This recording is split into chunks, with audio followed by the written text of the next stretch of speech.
जान न पहचान तू मेरा मेहमान मम्मी मम्मी कर तू घर बोली क्यों बोलो જીત્યા આ તારો જ કારસ્તાન લાગે છો હો અલા પૈસા મેં શું કર્યું તો નવરત નથી આ બધું કોમકાજ કરવા યાર આ બારદોન ચમનું અહીં આવી ગયો મને ખબર નહીં અમારી જોણ માર તો તમે આ બારદોન ઉચકી નહીં લાયા ને મામા અમારા બ્યુટીફુલ રેડી લાયા મામા અમારા મસ્ત ચૂપ મસ્ત ચૂપ એટલે તું છેતરપિંડી કઈને ચોરી છુપીથી મારા ઘર સુધી પણ આવી ગઈ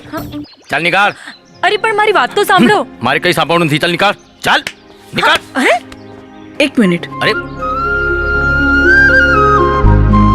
કોણ છે દીકરી અને અને મારા ભાઈ સાથે કેવી રીતે આવી હા બા મારું નામ રાધા છે એક સ્ત્રી તરીકે તમે મારું દર્દ સમજો તો સારું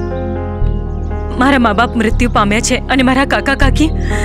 પૈસાની લાલચમાં એક નકામા છોકરા સાથે મારા લગ્ન કરાવી રહ્યા છે મારા લગ્ન થઈ ગયા હોત તો મારી જિંદગી નરક બની જાત એટલે જ હું મારા ઘરેથી ભાગી આવી મારી પાછળ ગુંડાઓ પડ્યા છે એટલે જ હું તમારા દીકરા પાસે આવી તમારા દીકરામાં મને સારા માણસના દર્શન થયા ત્યારે મને થયું કે એ જ મારો આશરો બનશે આનો જ મને સહારો મળશે અને એમ પણ મેં મનમાં એમને મારા પતિ માની લીધા છે પતિ